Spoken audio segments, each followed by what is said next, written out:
Are you ready for rapid fire? I'm always ready for some rapid fire, and I want you to start with the question kind of we didn't get to that was from the boards talking about the defense blitzing. I thought that was a really kind of good question to get into. Okay, you want to do that? Yeah, please. Let's do that. So I saw this question on the boards. Are there times when a defense can blitz too much in practice, such that it becomes counterproductive for the development of the offense and what it needs to accomplish in practice? What do you think about that, Mr. Former Blitzer, sometimes himself? So, yes, it is counterproductive. So now allow me to elaborate here a little bit. And the real reason I wanted to talk about this is because I've ran into this situation before. We were in practice, and I remember at one point our offensive coordinator just honestly cussing out the defensive coordinator because he's saying, dude, you're blitzing and you know what our offense is. It's the same offense that we've been running the last month. We're trying to particularly work on something here, and you guys just keep blitzing away. And it really sometimes cannot allow the offense to get into or practice what they're trying to accomplish for that day. And it was just so funny because it's like, players get into it, that kind of stuff. But to see your kind of coaches kind of getting into each other a little bit, it was really kind of funny to see at times. And then, it really would piss off our offensive coordinator. I bet. We'd just be sitting there blowing up their plays, and then we start blitzing and blowing it up even worse. And it's like, well, we're not even getting anything accomplished. Like, what is the point of this period? And sometimes, I'm not kidding you, we had to restart a period sometimes because of this, because the offense simply didn't get through the script of plays that they wanted to. Gino Gaduli, the quarterback's coach, was talking about it when we talked to him last weekend. He was asked specifically about Navy's blitzing, and Gino was like, look, our defense has every blitz known to man. We've seen them all at this point, right? That's the advantage of Al Golden and that kind of NFL-esque scheme is you come up with creative ways to get blitzers in there. Yeah, and I mean, we definitely saw more of the blitzing in the spring where it looked like it's like, okay, are you just working on blitzing, or is this kind of your base? What are you doing here? But yeah, I think that's very interesting because there are definitely things that, just that the offense needs to work on without having to face a live hot blitz every play to figure things out. They just kind of, need to get some normal sort of base things in. And I don't think that the blitzing probably helps them too much. But yeah, so that's interesting and interesting insight on the back end of that. So fill in the blank. It's blank that according to Heather Dinich of ESPN, Jack Swarbrick told her the reason Notre Dame advocated for Cal and Stanford to join the ACC was because, quote, the notion that two of the very best academic institutions in the world who also play D1 sports could be abandoned in this latest chapter of realignment is an indictment of college athletics, end quote. Go. It's logical, knowing what kind of, you remember when Jack Swarbrick came out with all of the, the comments on the NIL and, there was that big monologue that he posted and then he went on a lot of, syndicated, appearances, radio appearances, podcasts, whatever it might be. And he really was emphasizing on the point of it's taking, certain aspects of this is taking away from the student athlete experience. And he was really emphasizing the student part and then the athlete part. And so when he comes out and says this, it's logical because he has respect for the fellow kind of academically, rigorous, high standard schools across the country. And I feel like he feels a sense of, that he owes these schools the effort to try to, help them stay afloat in a situation like this. It's kind of like a ring of or an alliance of kind of, some of these, again, academically prestigious schools to kind of look out for each other, especially with all of the shuffling of the teams right now. Yeah. And I mean, look, I get the people who are saying Notre Dame has no business, trying to, play a part in this, getting Stanford and Cal, forcing them on the ACC, when Notre Dame, could also join the ACC, but they obviously won't. And it's a completely valid argument from that side. Why should they be sticking their nose into this, right? Like I I get why people would be pushing back on this, but there are other sides to this whole thing as well, because he does have a point in just what you said right there. You're essentially advocating for other academic institutions who are just left dangling out there. What's going to happen to them going forward? But how about the fact that less than a week ago, Oregon and Washington were both completely ready to stay in the Pac-12. They were going to make a go of it. And then at the 11th hour, who comes in? It wasn't the Big Ten with the push. Maybe the Big Ten nudged them, but it was Fox. A TV network steps in and decides that they'd be better off if they had Oregon and Washington so that they could play, Ohio State and Michigan, that's better than Ohio State and Michigan obviously playing Rutgers and Maryland, that it's better for the Fox TV inventory. So Fox stepped up with more money to get Oregon and Washington into the Big Ten. So like Notre Dame's a third party in this whole Stanford-Cal-ACC discussion that's going on, but Fox was a third party as well.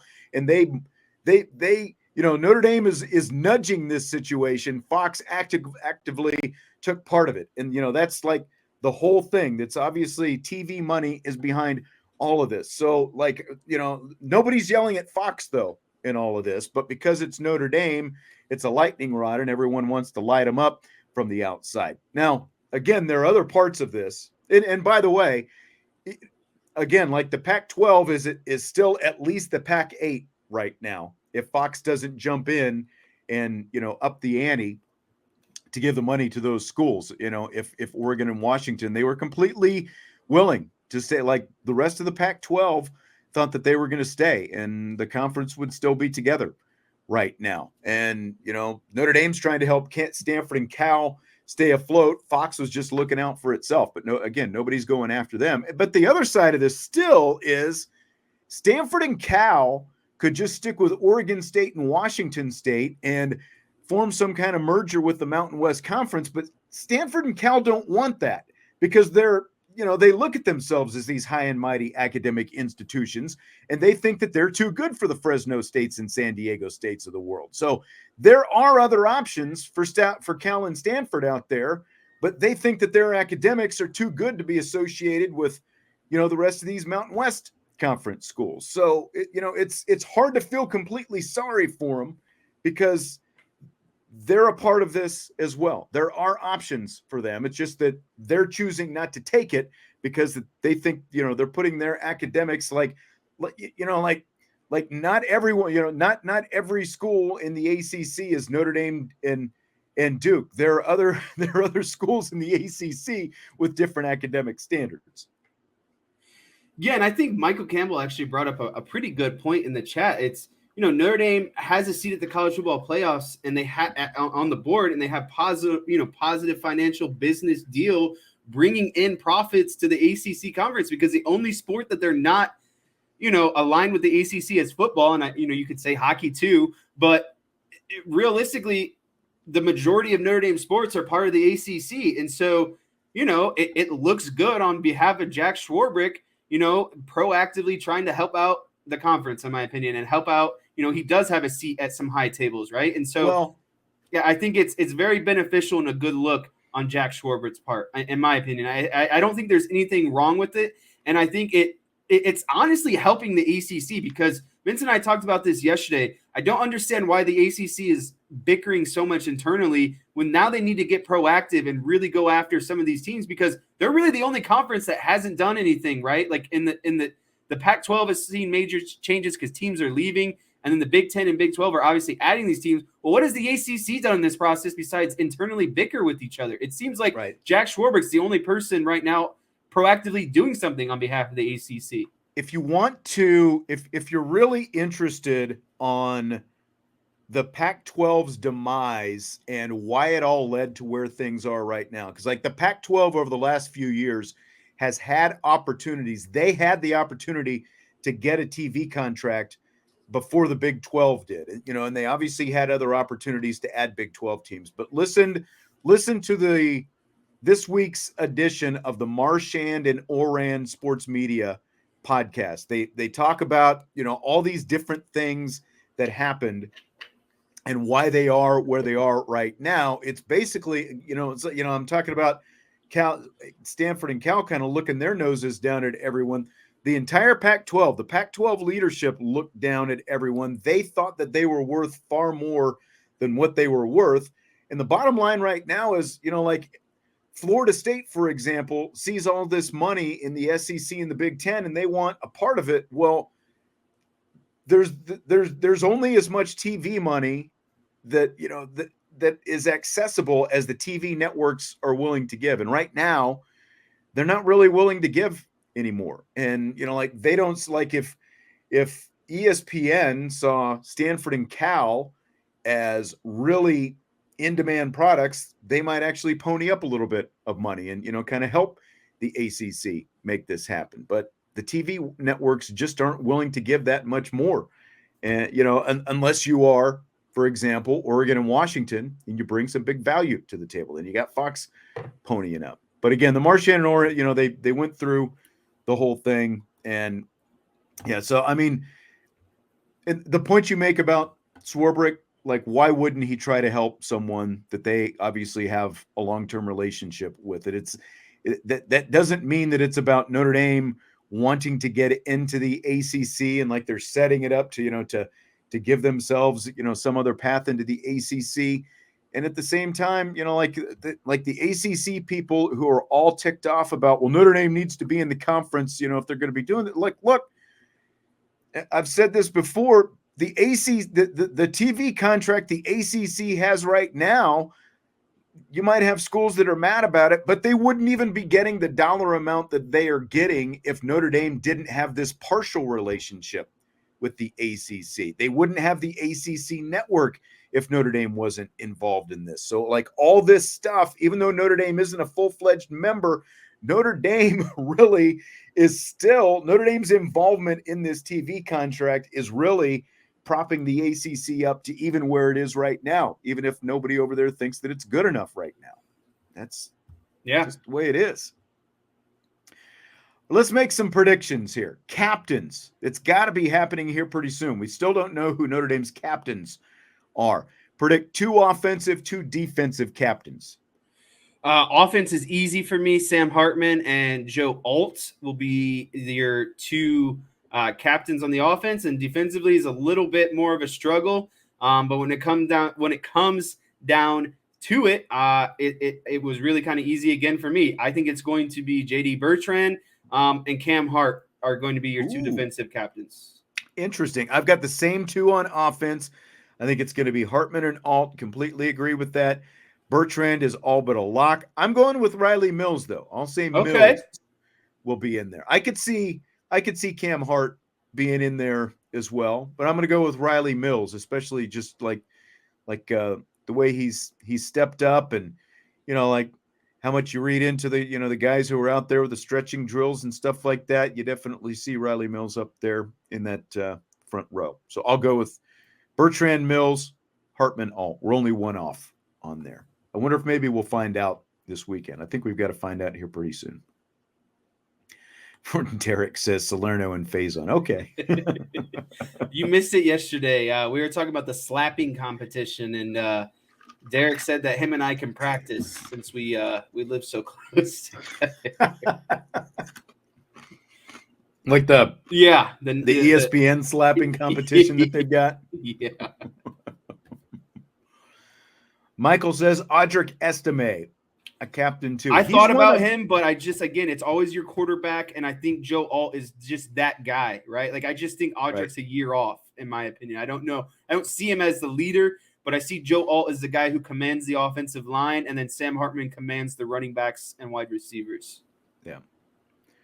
Fill in the blank. It's blank that former Irish offensive coordinator Tommy Rees said this at Alabama this week, quote, "We're probably going to look different than we did when I was elsewhere because our personnel is different. I don't have a system that says you have to fit into these squares," end quote. Tommy Rees.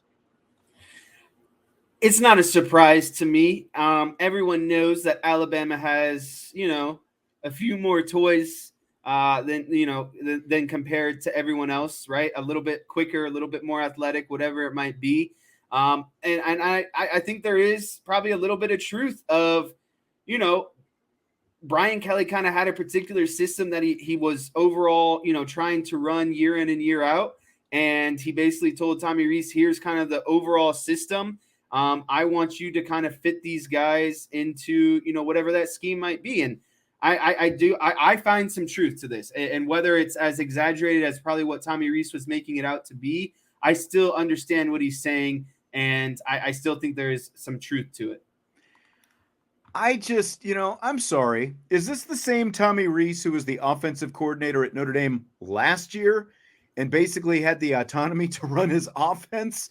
Like, this excuse holds water when you're the offensive coordinator under Brian Kelly and you're running his offense like he did when he started off his career as offensive coordinator. But Brian Kelly, the last I checked, left for LSU last year, and Tommy Rees got to call his own shots last year. So he's talking about, you know, I don't have a system that says you have to fit into these squares. It was your system. You were running your system last year. Now, granted, because you were Brian Kelly's offensive coordinator, you were largely running his system, but you had the autonomy to do different things. Yeah, like, you know, like the scan offense, you know, like that slowed everything down to a crawl last year. That was Tommy Rees. Right? Like, I just, to me, it seems like Tommy learned excuse making from Brian Kelly as well as he learned offense.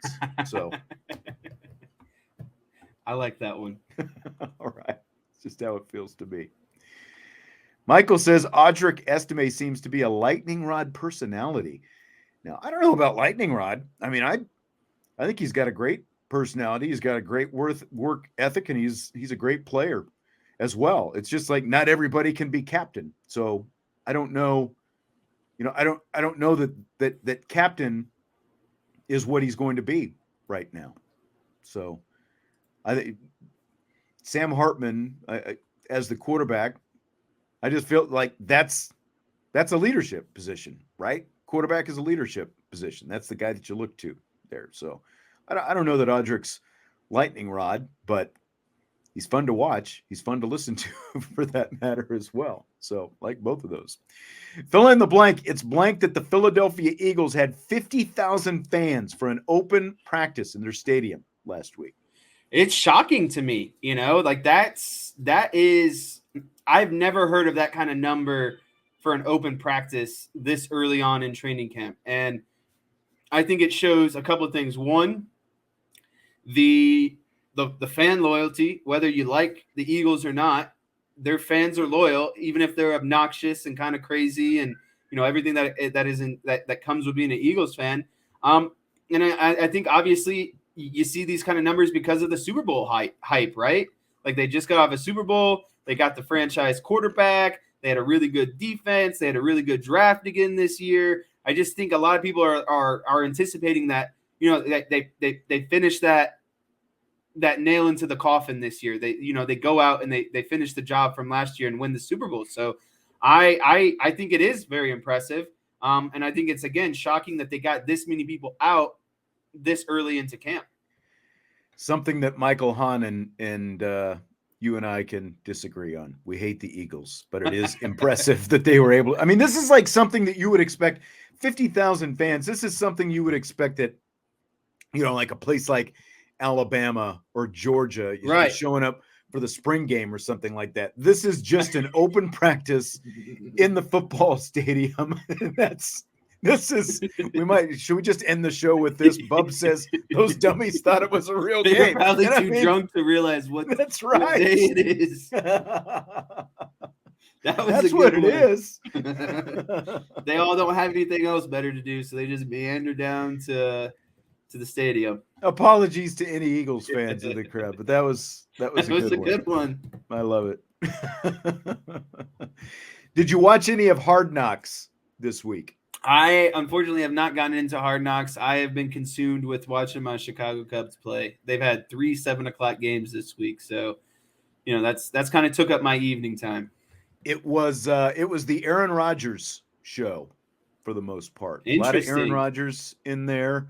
They brought in Liev Schreiber, the guy who's the voiceover guy and he actually met Aaron Rodgers because Aaron wanted to meet him, and so that was kind of the most exciting thing that happened. But you saw a lot of Aaron Rodgers, and the Jets love Aaron Rodgers and all that kind of stuff. I'm going to be really curious to see if we get any actual insights, because the Jets have basically said we're going to give you as little as possible, I guess. So I'll be curious to see if they keep the focus on Aaron Rodgers, or, you know, like, are they able to shift it to some other places as this thing goes on? But it's pretty much what I've said all along. Like, and I think it was on the show that Aaron Rodgers, like, I think that, like, all this, I think he just really wanted to be in a big city. Like, I don't think he was very happy being in No, Green he Bay. wanted more of Aaron Rodgers in the face and the publicity and the, you know,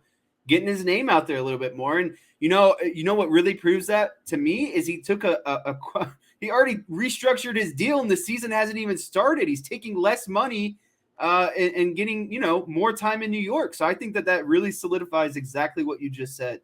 Yeah, I think so as well. I think he really wanted to be there, and he's doing all this different stuff in New York City. Like, he's wanted to be where the action is, and he's where the action is right now.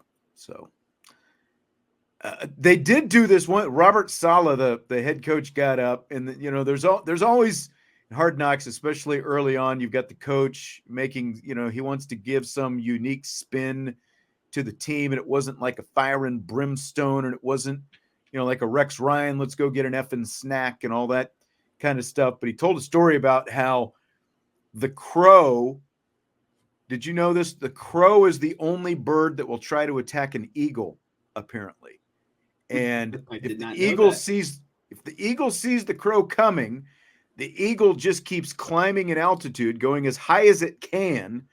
The crow tries to chase, and eventually the crow can't breathe at the higher altitude, but the eagle still can. The crow dies, I guess, when he gets to that altitude. So that was the interesting story that came out of Hard Knocks. The crow dies. Motivational. Goes too high. Yeah, that's right. Nickelodeon is going to present the first ever alternate Super Bowl broadcast this season. It's going to be the, the whole kids geared, family geared, the slime and all that different kind of stuff. What do you think about the Nickelodeon broadcast as an alternate Super Bowl broadcast? First ever. Yeah, I alternate broadcasts, especially for the Super Bowl, not really, I don't think, a fan of. But when you introduce something like this, I think it's unique enough that it maybe gains viewers that you potentially wouldn't, right? Because you might have some kids who are interested in sports, but, you know, their parents are like, do I really want to watch the Super Bowl, right? And so then this allows it to be, I think, more of like a family-oriented, interactive type situation. Like maybe dad's got, the regular Super Bowl on, and then son's got kind of like the more fun Nickelodeon slime, as people score touchdowns or kick field goals, whatever it might be. I think it's a cool idea to get, a younger group of people interested in football earlier on. And that's got to be the mission. And so I don't find anything wrong with it, because I'm not going to switch over and watch the Nickelodeon broadcast, right? It's just, it's there for the kids. And I think it's good to entertain them and make football more enticing for them in the long haul. Yeah, I guess like people who are into football, even if you've got kids, I'm not sure, like if you're watching the Super Bowl, that you're going to turn on the Nickelodeon broadcast right instead. But I can see, like, you go to Super Bowl parties and the adults are in one room, watching the regular broadcast, that's and the kids go to the other room and watch the Nickelodeon broadcast or something like that, right? But I think it just continues to be part of the big picture plan of the NFL. Like both NFL and Major League Baseball, their core audience gets a little bit older every year. Like they want to get these kids when they're young.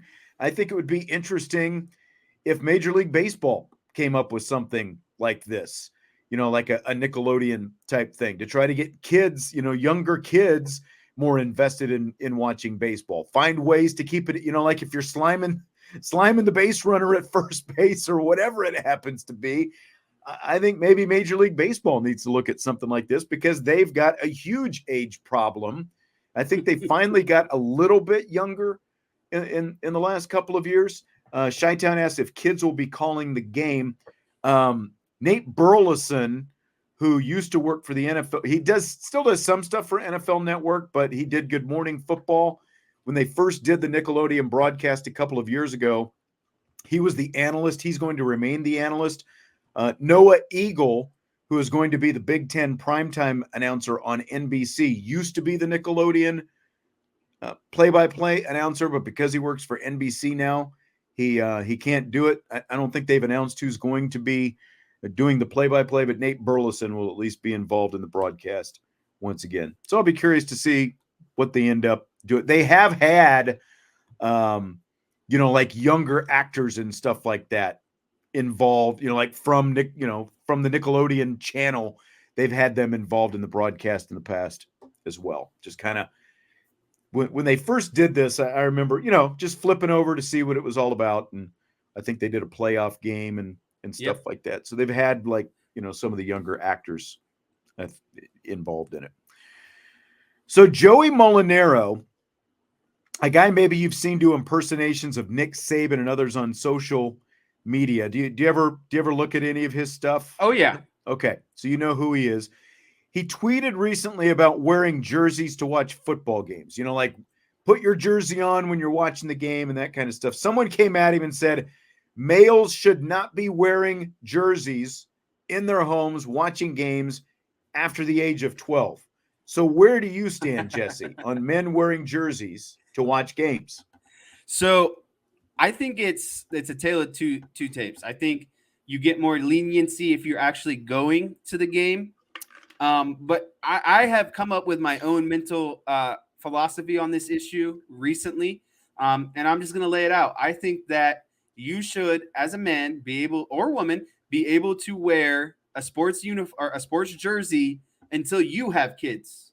I think that's kind of where I draw the line. Only until you have kids? Okay. And only until I think once you have kids, that's where you kind of cut it off and that's like your true becoming of a man moment. And I think that really puts you into adulthood at that point. But I think there's nothing wrong with like a 20-year-old guy showing up to a baseball game in a jersey or a football game in a jersey. Again, I think I draw the line where you have kids. That's where you stop wearing the jerseys.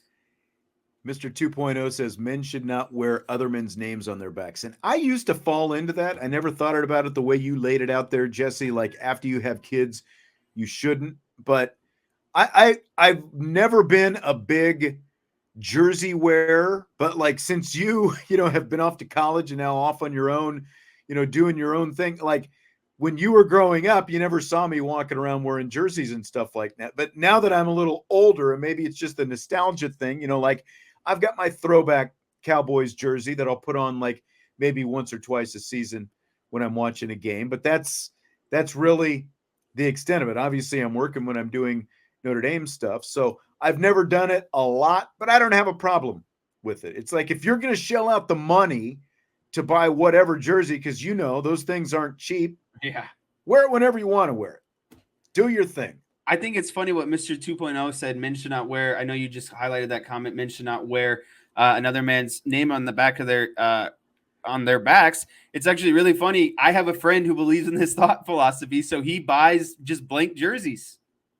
So that you're not wearing someone else's name on your back. And so and his other thought process is, with guys being traded all the time and et cetera, you can't run into that issue if you just go with a blank uniform on the back, right? Or you just go with a blank uniform. And so we went to a Reds game about maybe a month ago, and he bought a full-fledged authentic Reds jersey, just had no one's name on the back of it. It's the way to go. We're not Marshall. Is it a bad thing to wear a jersey to a wedding, preferably your wedding? Depends on how long you want to stay married, I think. Maybe if you wear under, as the undershirt, but as the main shirt, I don't think that's going to go over very well. Is it a ballpark wedding? Is it a stadium wedding? Where is the wedding happening? Lots of questions. Jalen Smith, as Stymie said, signed with the Saints today. Good for him. I hope it works out. You know, he was the Giants' leading tackler last season, but that linebacking core that they had was one of the lower rated linebacking cores in the NFL. The thing with Jalen, obviously, is just the injury, and I hope he's able to make it work out. But yeah, it's just hasn't looked that good, unfortunately, the last few years. Real quick one on this. I don't know what you'll think about this. This one came in earlier. Nick asked, Bryce James transferring to Notre Dame High School is a good sign for the University of Notre Dame. True or false? I'd say that's a bit of a stretch and false. You know, I don't, there's not a lot of parallels between the two, but it's actually really funny just that the this name, question right? was brought. Yeah, this question was brought up. I mean, there's a Notre Dame high school in Toledo, Ohio. You know, that's where Deshaun Kaiser went to high school. Right. This is funny though, because I was on Instagram last night really late, and I saw this. I just about sent it to you because I thought it was him committing to Notre Dame. I was like, what? What is going on? Had to look closely. Yeah, I had to do a little bit of deep diving, but I literally was like this close away from sending it to you. Like, we need to talk about this tomorrow. Nice. Very nice. Excuse me. Well, that's going to do it for today. Thanks for being with us. I just realized we gave you almost 90 minutes tonight. We started right at 6 o'clock, and it's almost 7:30 right now. We've been going a while. We had a lot of good stuff to talk about. A lot of good questions. Again, Henry's pooped from listening to me this whole time. He's crashed out over there now, isn't he? Yeah, he sure is. People were giving you a hard time about your curtain rod without curtains a little while ago. I don't know if you saw that. Yeah, the animals have done their damage on those. So they like to look out that window. So we just leave that one with no curtains. I was house sitting once, and it was the person's house I was house sitting / dog sitting, and the person's house I was in, it was their dogs plus another dog was thrown into the mix. I think it might have been like an in-law's dog or, something like that. And they had like the Venetian, like the shades, on the front door. And so they came down a little bit. Mm-hmm. And, I left, went to work, came back, and like the bottom 2 or 3 blinds were just chewed up. They were wood, and they were just those dogs chewed them up while I was gone. And they're like, well, they never did that when we were here. So, well, I'm just a dog sitter. There's nothing I can do. I don't get paid enough. Roger Dodger. Fans who wear jerseys at home parties always drink a lot of beer and eat all the nacho cheese dip. I think that's probably a fair assessment of how that goes. All right, well, we're going to wrap it up with that. Don't forget, this is we're not doing a Friday rapid fire anymore. Brian will have an afternoon show, though, for you tomorrow. We've got another practice viewing tomorrow morning, and then we also get to talk to Marcus Freeman Saturday after practice. We don't get to watch practice Saturday, but we will get to talk to Marcus Freeman. So a few different things coming up over the next couple of days. One more practice viewing tomorrow. Then we get to talk to Chancey Stuckey and some Fighting Irish receivers as well. So we're looking forward to that. And then a couple more practices we'll get to watch next week. And then after that, we're on to game week, 16 days away from Notre Dame and Navy right now. Jess, enjoyed it as always. Go eat some dinner. I will talk to you later. Adios. Hit the like button on your way out. And, of course, subscribe, rate, and review. And we will talk to you later on IB Nation Sports Talk.